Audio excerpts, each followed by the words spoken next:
야, 허리 조심해, 허리. 허리 받쳐. 야, 뭐! 야, 이 새끼, 이렇게 하면 안 돼! 정신차려!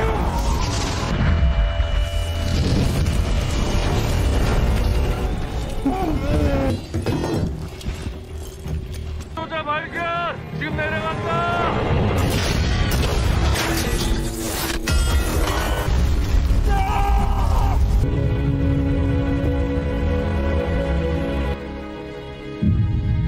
되겠습니다. 그날 충성. 여기 냄새가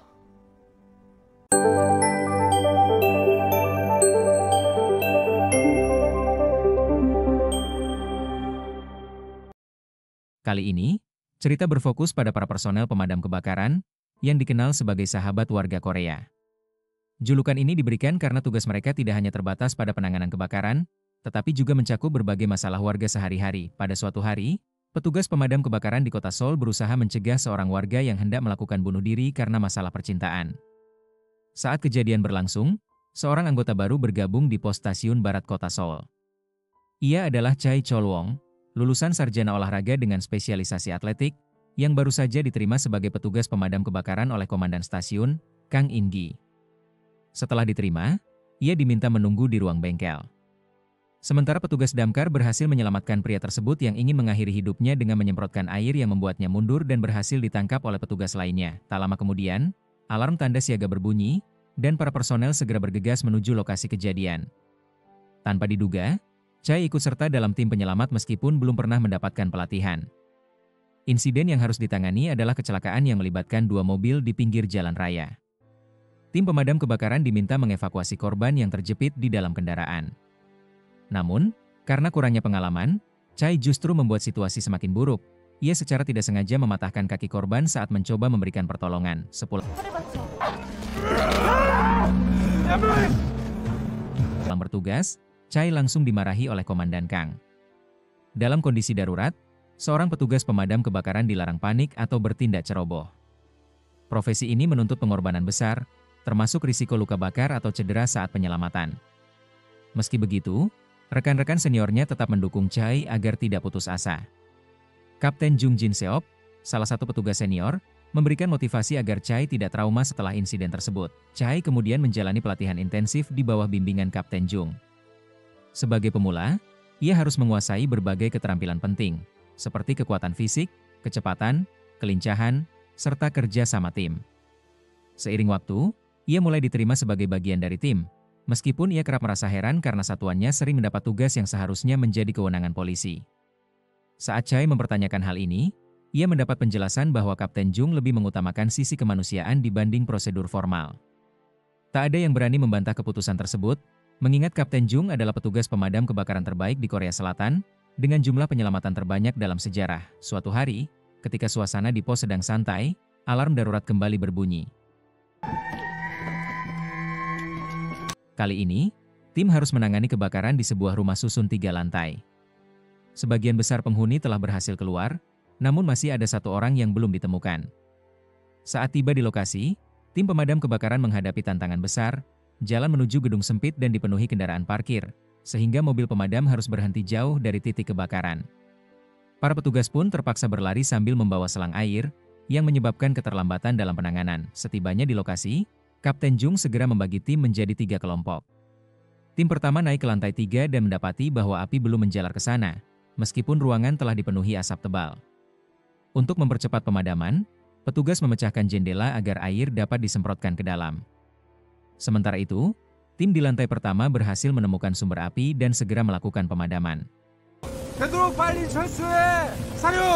Tim di lantai 2 kemudian melaporkan bahwa area tersebut telah diperiksa dan dipastikan tidak ada penghuni yang tertinggal. Chae, yang baru pertama kali terjun dalam kejadian besar seperti itu, masih kesulitan dalam mengatur regulator oksigen. Akibatnya, ia kehabisan napas dan panik. Dalam usahanya mencari udara segar, ia sembarangan mendobrak sebuah pintu, yang justru memicu ledakan.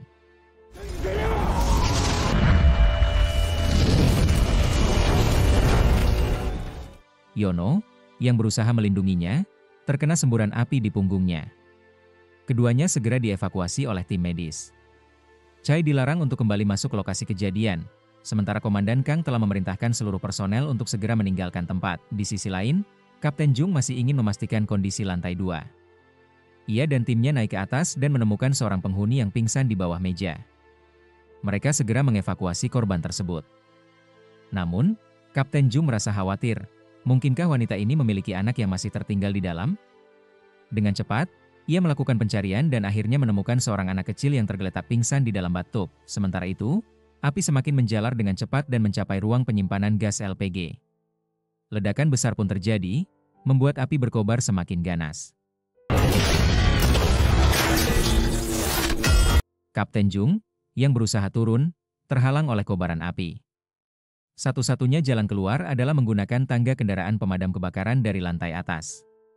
Dari luar, Komandan Kang tampak panik, mengordinasikan evakuasi dengan tegas. Di tengah situasi genting, Yongtai masih sempat melemparkan anak kecil itu kepada Kapten Jung sebelum akhirnya ia ikut terjatuh bersama reruntuhan tangga yang sudah rapuh dimakan api.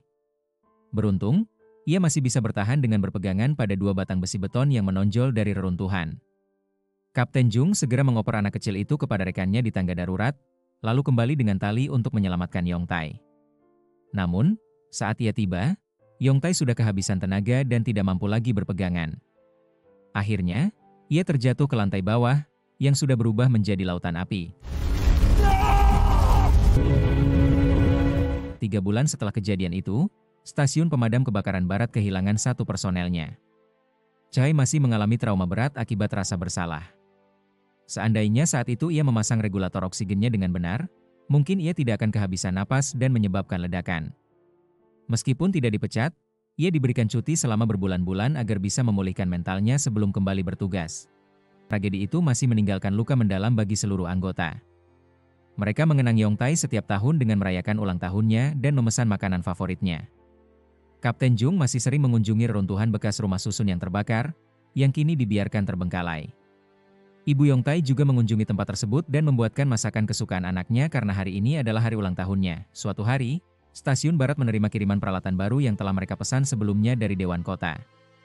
Sebagai pemadam kebakaran yang menghadapi risiko tinggi, mereka sangat membutuhkan peralatan yang memadai demi keselamatan anggota. Namun, ternyata ada 1 item penting yang belum dikirim, yaitu sepasang sarung tangan pelindung, yang sangat vital bagi keselamatan mereka. Komandan Kang berjanji akan mengusahakan agar peralatan tersebut segera tersedia. Beberapa hari kemudian, Chai datang ke stasiun. Kedatangannya disambut hangat oleh para anggota yang terus memberinya semangat. Komandan Kang juga memberikan apresiasi terhadap tekad Chai. Namun, Kapten Jung justru meragukan keberanian Chai untuk kembali bertugas. Kapten Jung menyarankan agar Chai ditempatkan di posisi administrasi atau bagian medis, P3K. Namun, ia terpaksa mengalah karena Komandan Kang masih ingin memberikan kesempatan kepada anggota baru itu. Kapten Jung kemudian menemui Chai di ruang latihan. Dengan tegas, ia mengatakan bahwa jika Chai memang memiliki sifat gugup yang parah, sebaiknya ia mempertimbangkan kembali posisinya sebagai petugas pemadam kebakaran. Ia mengingatkan agar Chai tidak sampai membahayakan nyawa orang lain karena kelalaiannya. Namun, Chai justru balik menantang dan mempertanyakan keputusan Kapten Jung yang tetap melanjutkan pencarian korban. Padahal Komandan Kang sudah memerintahkan untuk mundur. Mendengar hal itu, Kapten Jung balik bertanya alasan Chai ingin menjadi petugas pemadam kebakaran. Dengan santai, Chai menjawab bahwa ia hanya mengisi waktu sebelum mengikuti tes masuk tentara. Jika lulus, ia akan langsung mengundurkan diri. Jawaban itu membuat Kapten Jung naik pitam.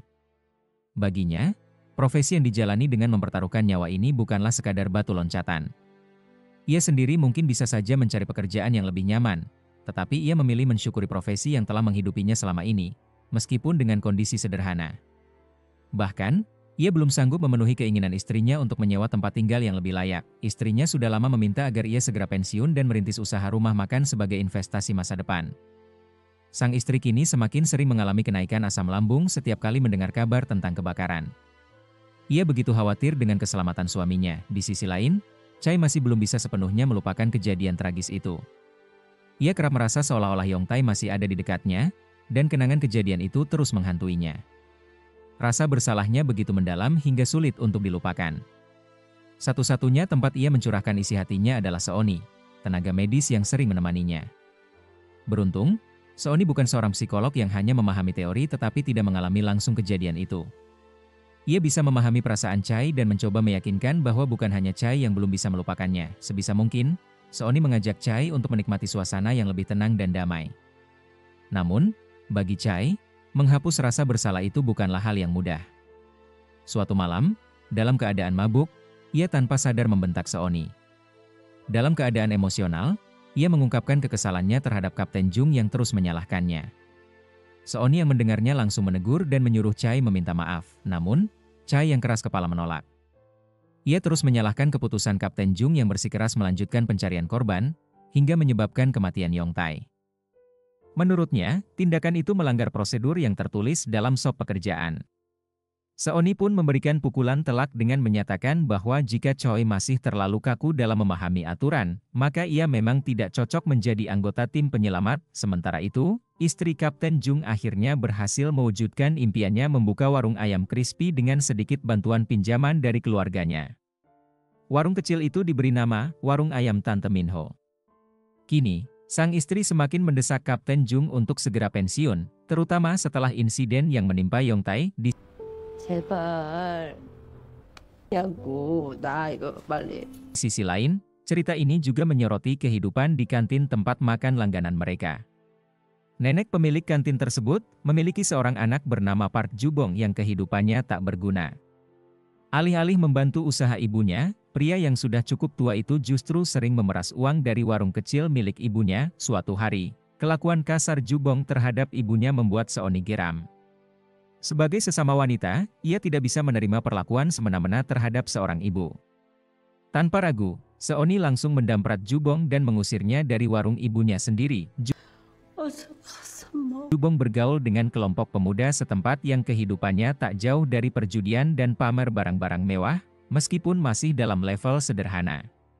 Suatu hari, karena ia datang ke acara judi tanpa membawa uang, ia pun menjadi bahan ledekan teman-temannya. Sementara itu, di lingkungan para pemadam kebakaran, Kapten Jung akhirnya mulai menyatakan niatnya untuk mengundurkan diri sesuai dengan keinginan istrinya. Ia bahkan telah mencalonkan seseorang yang akan direkomendasikan sebagai penggantinya. Meskipun demikian, ia merasa berat untuk meninggalkan pekerjaan yang telah ia jalani dengan sepenuh hati. Ia teringat masa lalu, saat masih bertugas bersama seorang senior yang kemudian menjadi panutannya. Kapten Jung sering merasa heran melihat betapa gesit seniornya dalam bertindak. Ia mengira seniornya itu sangat pemberani. Namun, jawaban yang ia dapat justru berbeda. Seniornya mengaku sangat takut jika asap hitam sudah mengepungnya. Ia merasa seolah-olah malaikat pencabut nyawa sedang berusaha mendekapnya. Dalam situasi seperti itu, satu hal yang selalu ia pikirkan, jangan merasa lebih pintar dari maut. Langsung selamatkan saja orang di depanmu, karena jika tidak, dia pasti akan lebih dulu diambil oleh asap hitam itu. Kata-kata tersebut menginspirasi Kapten Jung untuk menjadi pemadam kebakaran terbaik di Korea Selatan. Sementara itu, Seohee, yang kini seperti menjadi pengasuh bagi Choi, membawanya ke sebuah sekolah.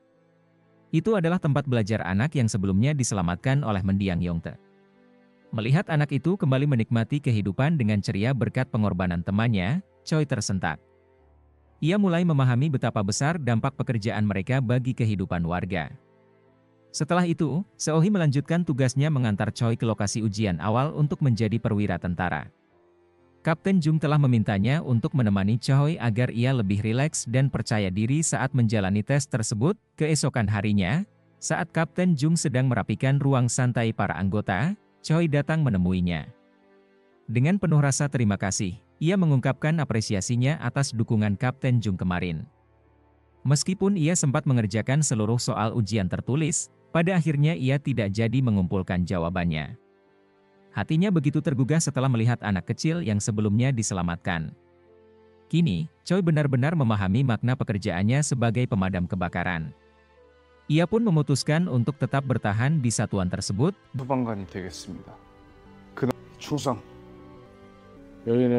Di sisi lain, malam itu, Jubong, si anak yang gemar nongkrong, diam-diam mengambil sertifikat dan buku pedoman asuransi kebakaran milik ibunya.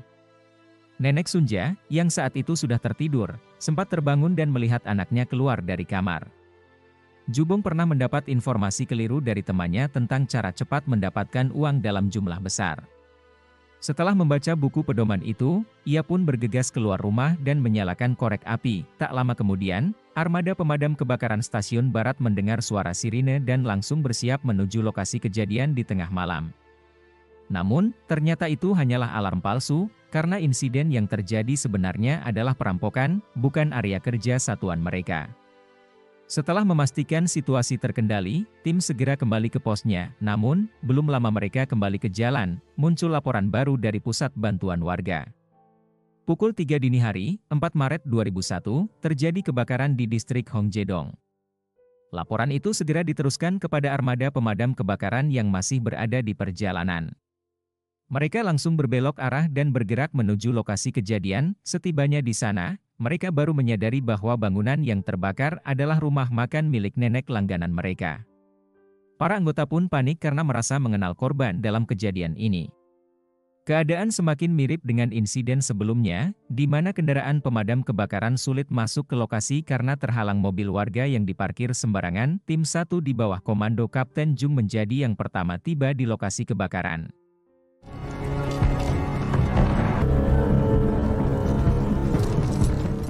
Bangunan milik nenek Sunja ini terdiri dari 3 lantai. Lantai dasar digunakan sebagai tempat makan, lantai 2 adalah rental komik, dan lantai 3 merupakan tempat tinggal.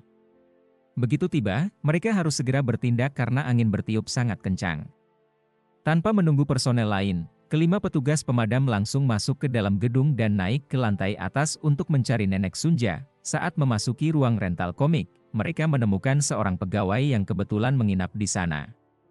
Orang itu segera dievakuasi, tetapi ambulans mengalami keterlambatan karena harus mencari jalur yang bisa dilewati. Sementara itu, proses pemadaman api belum bisa dilakukan karena selang pemadam tidak cukup panjang untuk menjangkau lokasi. Choi, yang merasa khawatir melihat Kapten Jung masih berada di dalam gedung, nekat bertindak. Ia berlari ke kendaraan pemadam kebakaran dan, seperti orang kesurupan, mengemudikan kendaraan itu untuk menabrak mobil-mobil warga yang menghalangi jalan. Sementara itu, Kapten Jung akhirnya berhasil menemukan tubuh nenek Sunja dan membawanya keluar. Tepat saat kendaraan pemadam tiba di lokasi, ketika api mulai dipadamkan, nenek Sunja yang sudah siuman tiba-tiba berteriak histeris, memohon agar anaknya juga diselamatkan. Ia yakin bahwa Jubong masih berada di dalam bangunan. Kapten Jung, yang sebelumnya sudah memastikan bahwa gedung telah kosong, mulai merasa ragu. Komandan Kang, melihat kondisi bangunan yang sudah rapuh dan bisa runtuh kapan saja, melarang timnya untuk masuk kembali. Namun, naluri penyelamat Kapten Jung tidak bisa dibendung. Ia bersikeras masuk kembali untuk mencari Jubong, meskipun ia sudah melarang anak buahnya untuk ikut, namun, perintah Kapten Jung tidak dipatuhi. Para anggotanya tetap masuk bersamanya. Penyisiran kedua pun dilakukan di lantai 2 dan 3. Sementara itu, di luar, warga sekitar dan wartawan sudah berkumpul, mengamati proses evakuasi. Komandan Kang semakin panik karena api yang belum juga padam. Ia terus meminta anggotanya untuk segera keluar, tetapi di dalam, Kapten Jung dan Choi masih berusaha mencari Jubong, orang yang sebenarnya mereka benci. Tetapi tetap harus mereka selamatkan. Saat tim di lantai 2 selesai melakukan penyisiran dan tidak menemukan siapapun, mereka memutuskan untuk naik ke lantai 3 guna menyusul Kapten Jung. Sementara itu, di luar gedung, angin semakin kencang, membuat api menyebar lebih cepat. Salah satu petugas pemadam terkena jilatan api karena jaket yang dikenakan belum memiliki standar tahan api. Kapten Jung mulai menyadari bahwa plafon gedung sudah retak dan sewaktu-waktu bisa runtuh. Namun, ia tetap bersikeras melanjutkan pencarian. Saat itu, anggota lain mulai turun lebih dulu, tetapi Kapten Jung dan Choi masih berada di dalam. Sayangnya, keputusan itu berakibat fatal. Tepat pukul 4 pagi, atap gedung tua itu runtuh, menimpa anggota pemadam yang masih berada di dalamnya. Upaya penyelamatan terhadap para petugas yang tertimbun reruntuhan baru bisa dilakukan 1 jam kemudian, setelah api benar-benar padam. Dari 7 orang yang terjebak, hanya 1 yang berhasil selamat yaitu Choi.